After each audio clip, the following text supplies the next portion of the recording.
It's the 20th episode within the 1 year. So many unique stories in this small country that is Armenia. Julianna's meeting Bush. What he did. We don't talk about him. They can't do what I do. And Yeah. I was like, there you go. For younger viewers, this is a typo. Yeah. Oh my God, this is horrible. I was not okay, and telling all those stories is like, and now I have goosebumps when I say that. It's like, No. I called it the Armenian no. Somebody then told me it's actually called Munats. I said, are you Munatsing me? And so I said,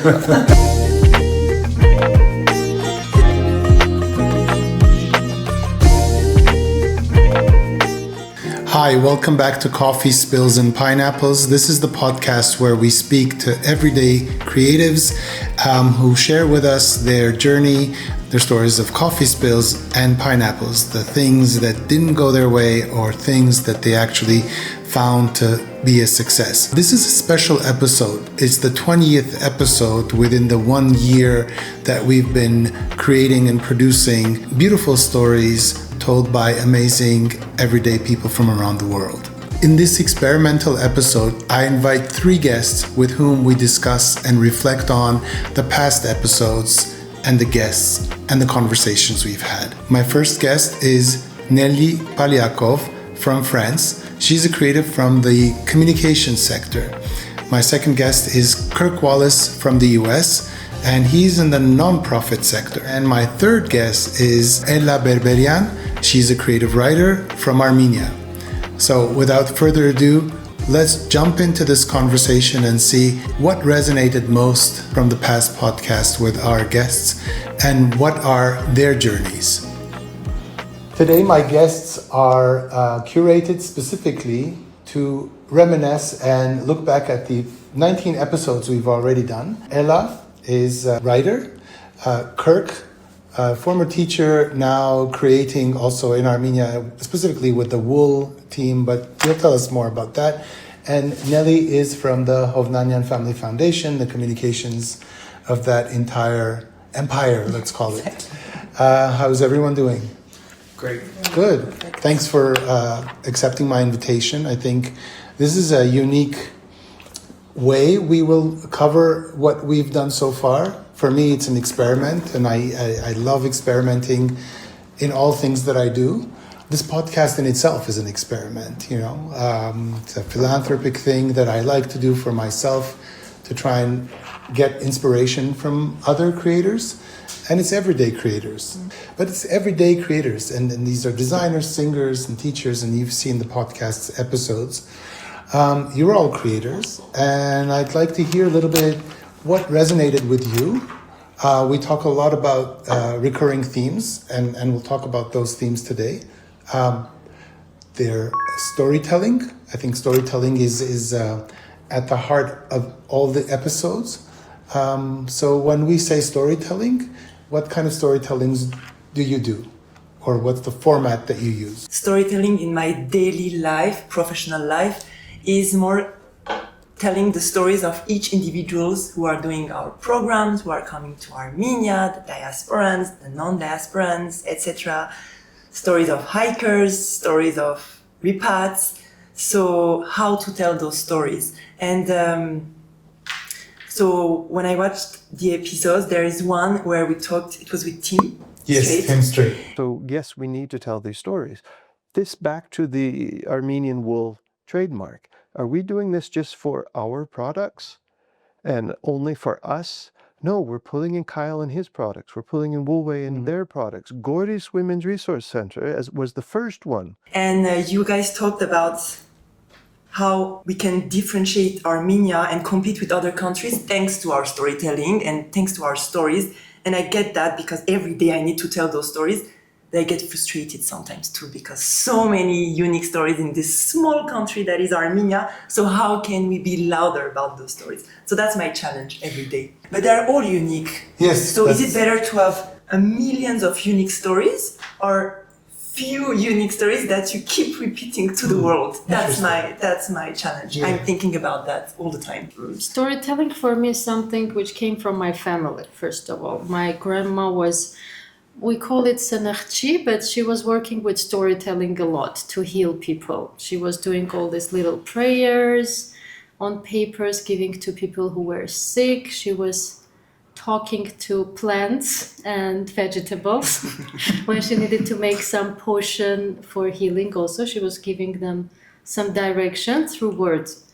My grandpa's side, in Ottoman Empire, they were just telling stories too. That's the way they were making money. So since childhood, I understood it's something weaved in our everyday life, but we don't necessarily see or feel it. But everything happening around us, including marketing, politics, it's all weaved through storytelling, and through storytelling gets to us. Because we have these two types of selves. One is experiential self, which is just busy experiencing life. It has no idea about life. The other self we have is the narrative self, which creates stories around everything. It's the narrative self which sees these coffee spills as something important and life-changing, not just something that hurts. So I also touch storytelling through that point and try to find human stories, show what's the texture of Armenia, what are the Armenians, what have they gone through, because there are many layers in Armenia, right? Yeah. There's Armenia that I came to 23 years ago is a very different Armenia, and the layers have increased with digital Armenia, with tourism Armenia. I mean, this brought a whole lot of nuances to what Armenia is, or what we've experienced Armenia to be over the decades. And Kirk, you've been here, 6-7 years already? I moved back in 2019. So I was here originally in 2011 or 2013. And as I'm listening to these two go, I'm thinking, you should have asked me first, because they expressed it much more eloquently than I do. I kind of just feel like I walk through life like, kind of clueless and not thinking about any kind of thing, like I'm storytelling. But I think what we do, and just by being here and working, I know I have a story. I know everybody has a story. I know when I go back to the States and people are talking to me, it's an interesting story to them. They're intrigued by it. Like, what are you doing over there? I'm like, well, I don't really want to tell you. It's a secret, right? I think what I do more than anything else is I think maybe I help other people tell their stories. I do a lot of work, for example, with fellows at the hub, the Impact Hub here. Yeah. And they're building their stories from scratch where nobody can help and nobody's supporting them. So we try to do that. I don't see myself as a storyteller, but I try to help others tell their stories as much as I can. Well, I mean, I think as far as back that we can go as humans, we've all been storytellers, from the carvings on the stones to the oral stories to the parents, telling the stories at night to their children, and writing songs, writing anything is a story. There's a start and a finish, and something happens in between. So willingly or not, we're constantly telling a story. The movie I saw yesterday, the accident that I witnessed, and what the teacher said at school. I think that's innate to us. Mm-hmm. Some have a skill to tell it more eloquently and with a lot more imagination and maybe even humor. Some stand-up comedians do it so differently. Reflecting on that, what kind of tools are we using now to tell the stories? Like, if before was carving on the walls and right, the manuscript, the storytellers going from town to town, because you spoke about your grandfather and the Ottoman, right? The Ottoman great-grandfather. Grandfather's father. So they would be oral storytellers probably. So how are we doing that today?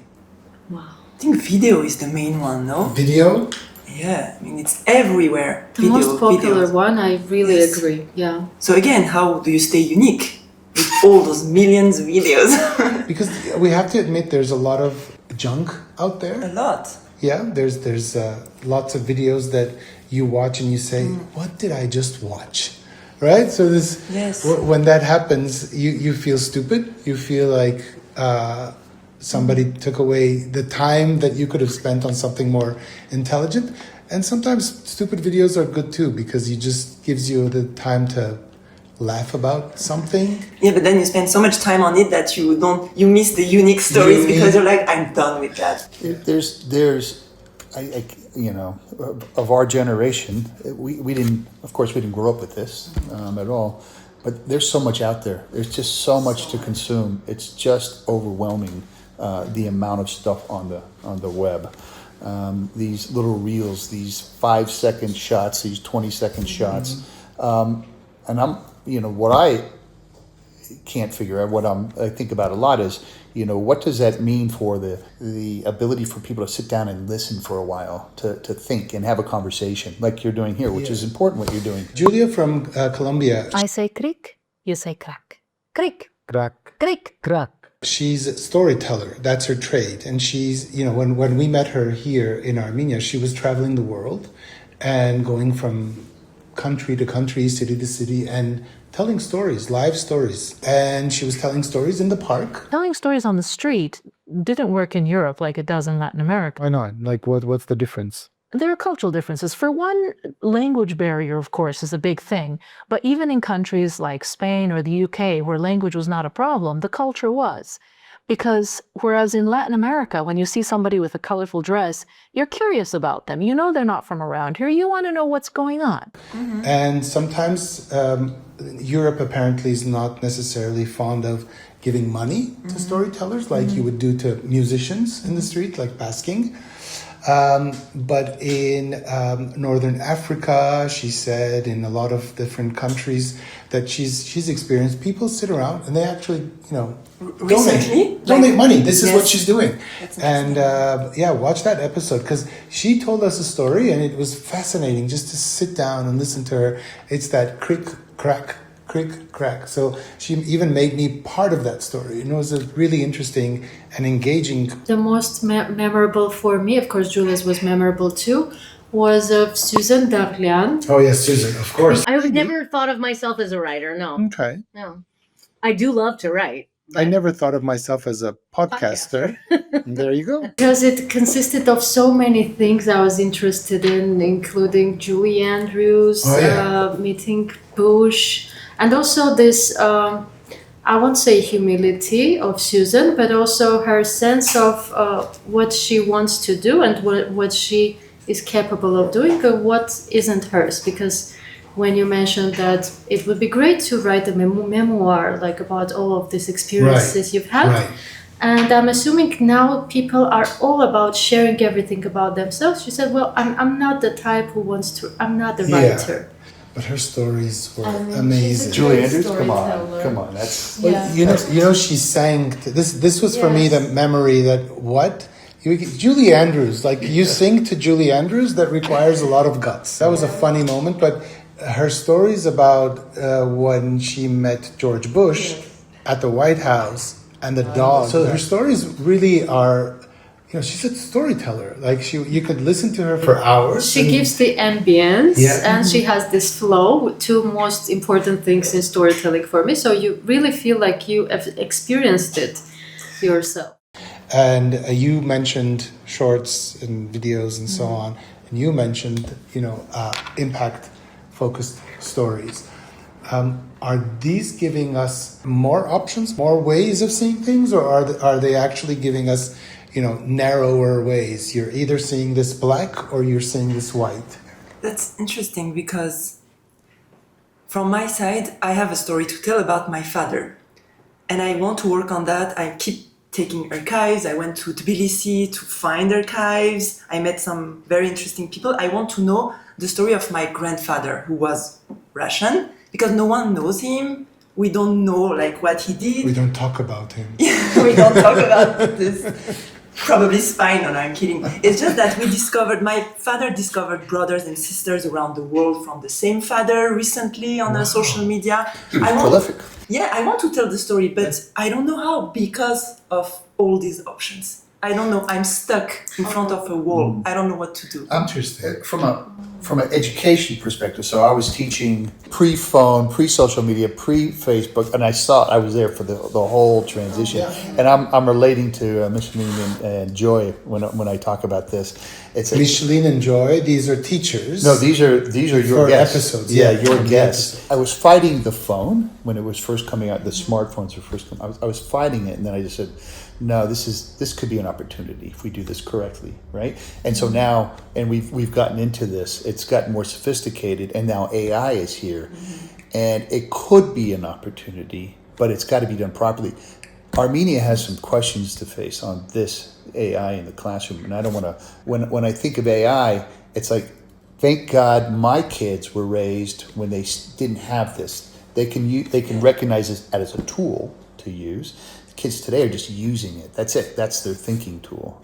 I'm worried about young kids in AI. But now you talk about the devices, I mean the tool, but do you think that everything it brought, like all the different platforms, is better for storytelling, or it can be overwhelming like for me? Yeah, I think it might offer an opportunity for somebody much more creative than I. How do you figure it out? How do you use these things?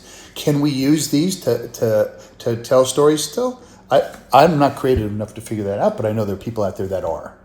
I'm not willing to throw it all under the bus. AI is another recurring theme that seems to come up with many of the episode guests that I've had over the past year. Musicians, writers, storytellers, and they're all like teachers. They're all bringing up the AI component. And I think that's part of our daily life. Like, it's not something we can fight against. It's something that we will have to learn to live with. And I think that's the learning part that we are struggling with. Since AI is evolving really quickly, the development of the internet happened over decades. And we understood what can happen and how to regulate this if needed to be regulated. This is happening on a daily basis. AI is changing and adapting daily, much faster than humans can realize what's going on. With Anthropic, with all the private data being accessed without our knowledge, how do we protect ourselves and the privacy that we want to maintain? So these are big questions. These are huge questions. So bringing it back to school and teachers and students learning, I think these are great. AI could be a really great tool for helping us learn faster, help us tell stories through different mechanisms. But I think without the human factor, those stories are just regenerated. It's the same story that we feed the machine. The only guest I saw that wasn't intimidated was Lilith. Lilith was not intimidated. She was not intimidated. She goes, no, it can't do what I do. And I Yeah. was like, there you go. Yeah, I think a lot of even Joy in her piece she was not intimidated. She was saying, in class, I tell people, do it again. AI is pretty amazing, but I still think that human aspect is necessary too, because teaching is not only about the lesson. Well, for me, it's not about the lesson. I give life lessons as well. So it's like everything that I've instilled in my children, I tried to instill into the kids at school. But you're writing with different technologies. Are you using AI at all? I started writing with this The typewriter. typewriter. For younger viewers, this is a typewriter. Yeah, and I remember how much strength it required from your fingers to just type your words. So you were very specific about what you want to tell. There was no loquacity because it was hard. I do write with different techniques. Sometimes when it just appeared, I was using AI to just see what it gives. I was feeding some stories and seeing how it will come up with the formulations. And the only thing I was seeing, great vocabulary, of course, very good vocabulary, but emotionally, you could see that it comes from an emotionally numb person. For example, if you give it away to somebody else and ask, just read this story, she will say, oh my God, this is horrible. I tried doing it with stories about Armenian mothers of soldiers who died in war in 2020. I was just giving AI the data and asking to write in this or that form, let's say New Yorker style. Great job, but zero compassion because it's fine. You can't expect compassion from this. It is just a tool. It's just a machine, right? The most important thing in storytelling, I think it's just this little impulse, what lies behind the story, behind those words, those well-curated things. But in general, AI is a great tool if you use it correctly, not against yourself, but for yourself. You're an essayist, right? So Yeah. you write, it's more deep than like articles on websites. But in articles, it can be felt too. It can be felt because there are certain words human will never use to mention this story. The words are connected with certain energies and certain feelings, which the human knows. AI knows that this is a good word. The other thing is that it feeds off a certain data, which is in internet, and the biggest population English speaking is, for example, in Nigeria or in African countries, and they use certain words which, for example, people in UK never use. And these words start circulating, and we continue, like delve. A lot of people didn't use delve. Yeah, that's right. Oh god. I'm sorry, delve? Delve into Delve. Oh, sorry, delve. Sorry for the We accent. delve No, into this delve. topic. Without bringing them to the podcast, Yeah. I do have a 15-year-old. So over the past 2 years, 14, 15, with his friends, they would come over, spend some time, sleep over, whatever. And then without like really testing in the sense of test, I would ask about, how they see the future, what are they going to do when they grow up, and so on. And you see a very different kind of perception of what future is for them.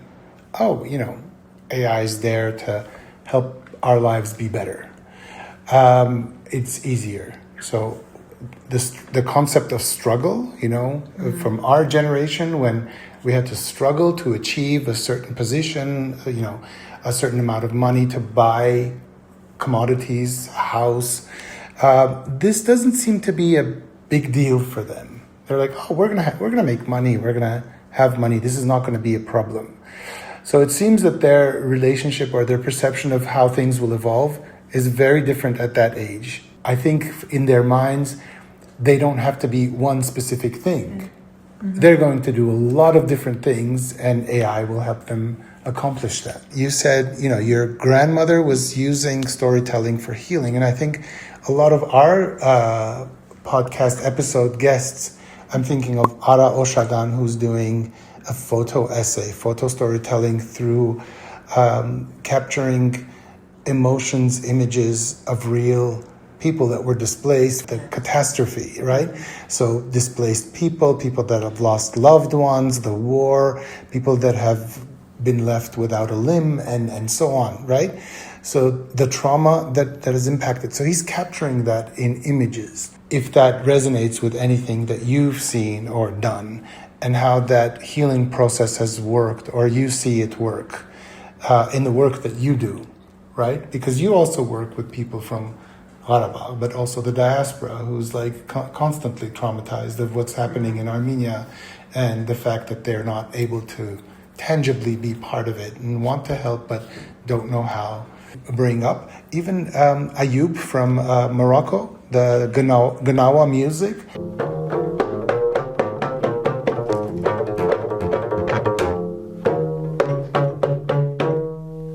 It's all about healing. It's a ritualistic music making that helps people deal with their inner issues. That's very interesting, because now that you say that, I think of not what happened with Artsakh, but in 2020, the war. The war, yeah.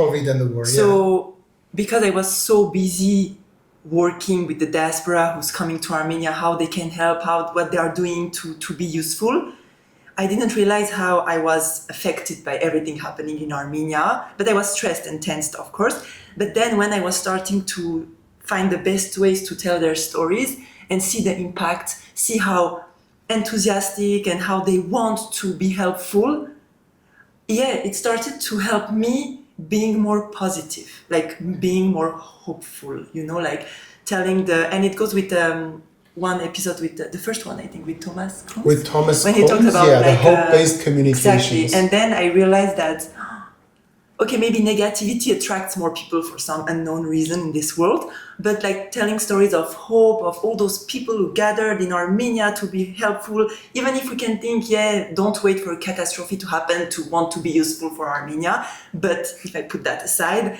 that helps me heal, because I felt that, oh wow, so I was not okay, and telling all those stories is like, and now I have goosebumps when I say that. It's like, wow, there's hope, and that's very cool. And so, yeah, it's so true. I mean, I never thought about that. Throughout these 19 episodes that I've done, I think I've learned something with each one, with each person, and the work that they're doing is tremendously impactful within their communities. And I think that's another recurring theme, is the community, right? You can't change the world unless you're impacting your own community. Sometimes the community is much bigger than just a neighborhood, but a lot of the times that's enough. It's enough for you to impact the people living in your building. Yeah, the themes of your podcast are quite clear, right? Everybody's recreating. They're not just creating, they're recreating themselves or recreating something around them. The Thomas Coombs was brilliant, but it was he's going off of neuroscience, which I was very intrigued by that, because it's just a slight shift in how you approach things. And I don't know if it's relevant, but the story I was working with a young lady in Armenia a while back, and I would suggest things. We should try this. We should try this. And then I was always getting no. I called it the Armenian no. Yeah. Somebody then told me it's actually called munats. I said, "Are you munatsing me?" And so I said, "Look," I said, "Okay, I understand where you come from. So I'm the boss. You have two options to answer me now. I have to, drop the hammer on this. You could say yes. Oh, what a brilliant idea. Or more likely, say, that's interesting. Let me think about it." And they would go home, think about it, and then, more often than not, now I'm getting, okay, let's try that. That might work. Rather than the immediate munats, boom, it went to thinking about it. That I think was what Thomas was talking about. And I love that. And it's kind of what we try to do here, is like we try to, because there's hope is what we need. Well, he talks about hope not as an emotion. He talks about hope as a strategy. It's a cognitive approach. Yes. So if it's just an emotion, it remains very intangible. Mm-hmm. But if you want to actually use that to create narratives that will shift your perception, and he talks about the 5 different shifts. So instead of being the victim of the story, you try and see, the hero or the solution, right? Instead of seeing the problem, you see the solution, and so on. So he talks about these 5 shifts, and it's really interesting. I've used that model more and more in my strategic communications work that I do. And I think it was a really good Kickstarter with Thomas. He's been a good mentor, I would even say. We've had him in Armenia, and we did several capacity buildings and trainings, and working with civil society and even with the government. We actually did some training for the government of Armenia on how to use hope as a strategy. So it actually resonates with the Sherazad, the 1001 Nights story, right? So this is the inspiration also of what we do at Hakawatis. Sherazad was telling the story every night to the king, who technically was supposed to kill her at the end of that night, right? So for 1001 nights, she told him a story with a cliffhanger, and only to come back and continue the story to the next day, because she said, well, it's curfew. You set the curfew. I have to go, sleep or whatever.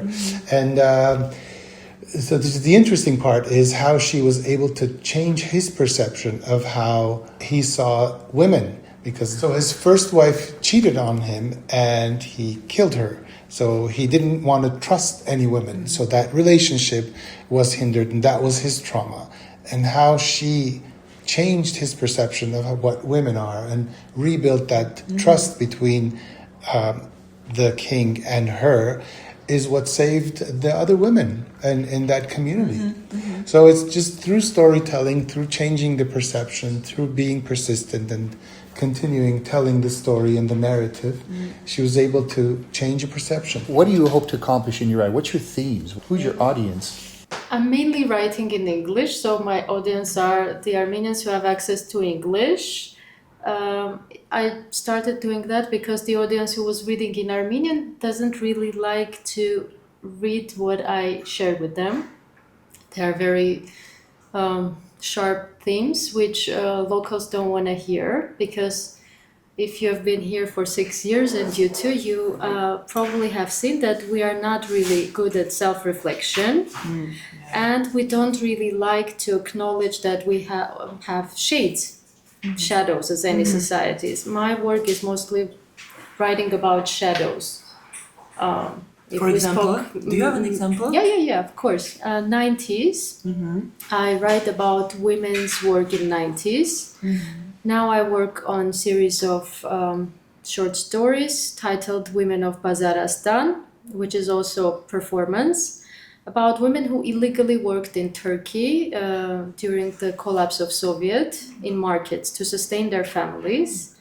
My other direction is documenting recipes that saved families in 90s, because a lot of women were the ones who sustained the markets, not only in Armenia, in whole post-Soviet Union, but their work hasn't been seen, noticed, or acknowledged. One of Raffi's guests, Lili Daltunyan, is one of my favorite children's authors, also because she brought a narrative which I was never imagining that could happen in Armenia. At first, I was a little bit afraid when the AI started to interfere into art world, let's say.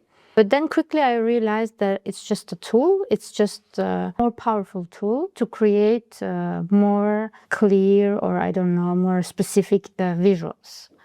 But what's the content? It's the human being who is asking AI to do this. And the art is not only outside. The art is not only visual. Art has a concept. Art has an emotion. Art is born from emotion, from experience, from human. If these two you don't put together, it doesn't make sense. Because kids' stories were all about cool things.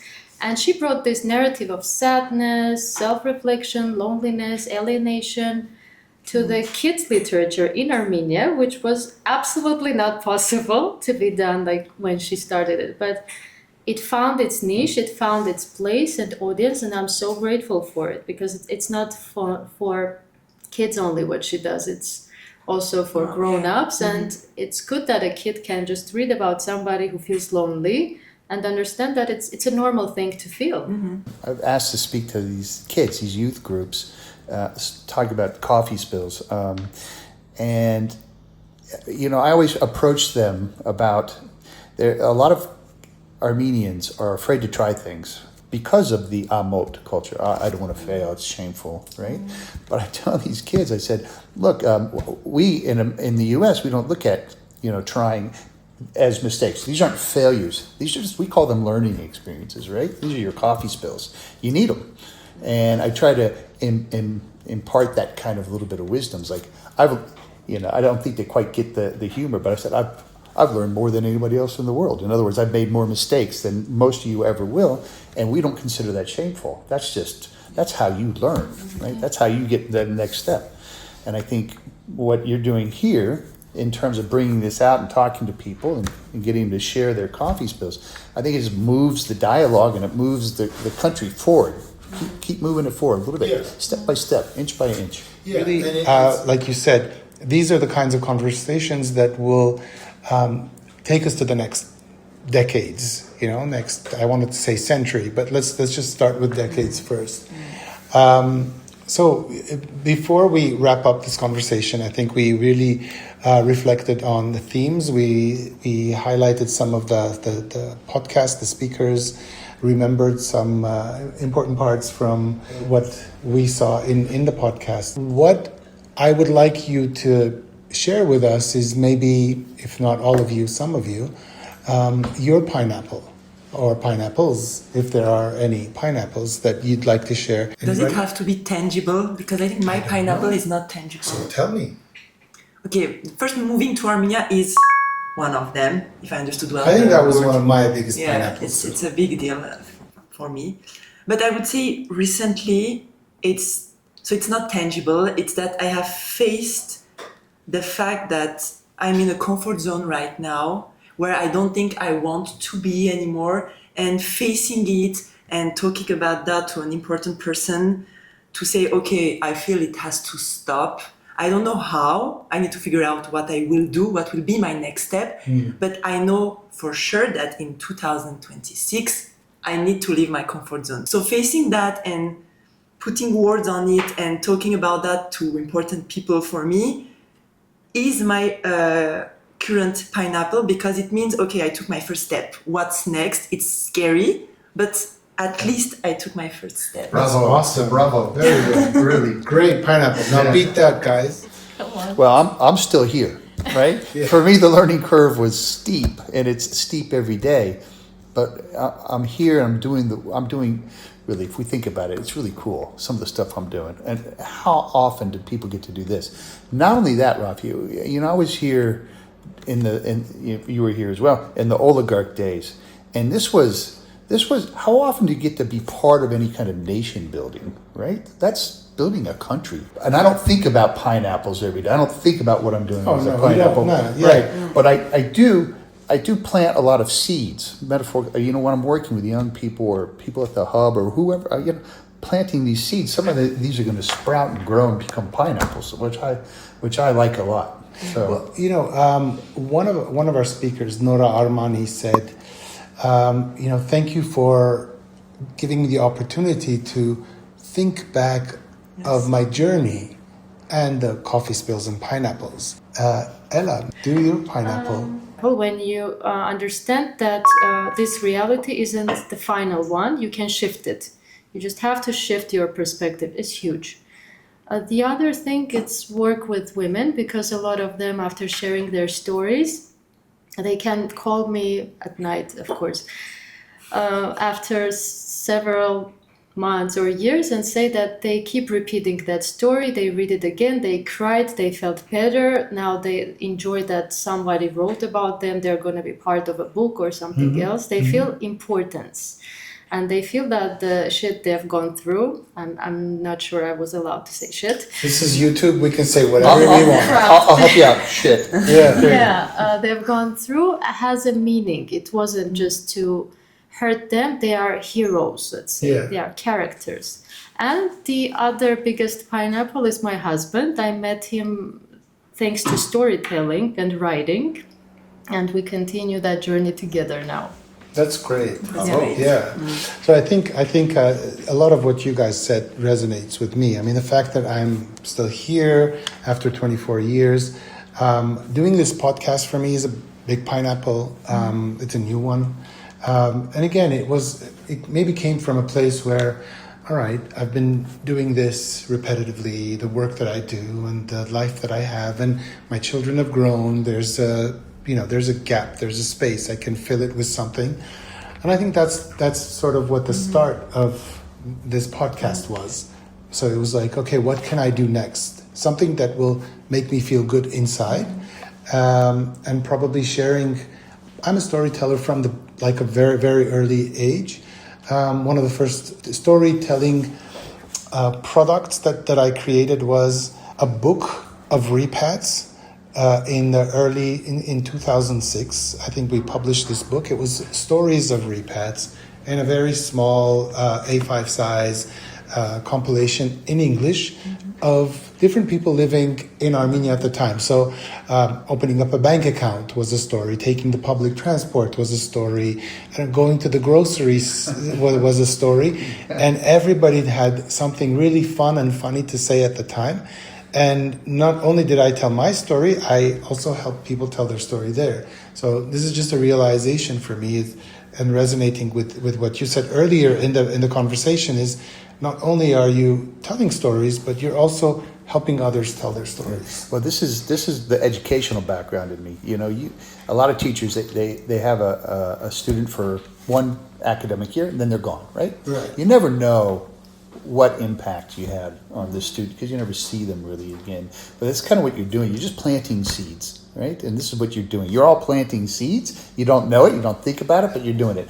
Everything you do has an impact. Every positive thing you do is impacting somebody else, right? Each one teach one kind of thing. It sounds all idealistic, but I believe it. I believe that's true, right? But sometimes they come years after and they're like, I took the step because of this thing you said in a video or in an interview. And it's that positive yes. vibe and that hope that you put in. You just never know what seed's going to grow from that. And that's why, and again, Raffi, you said earlier, is like you're building a community. This community is important because I got to feed off your energy as well. Right? Or constellations, like one of Raffi's guests, Rachel Najarian, said, we're human constellations, and that's true. We can keep growing. Yes. Yeah. That's true. So one quote that I've constantly thought about and brings me back to is that a society grows great when old men plant trees in whose shades they know they shall never sit. That's right. Yeah. So actually this is a very interesting, culmination to the conversation is we are all planting the trees and we're all hoping that someone else will benefit from the shades as we have benefited from those who came before us. So thank you for this conversation. It was very enlightening and I enjoyed it a lot. Thanks for taking the time and coming. Nelly, Kirk, Ella, thank you so much. Thank you too. Close.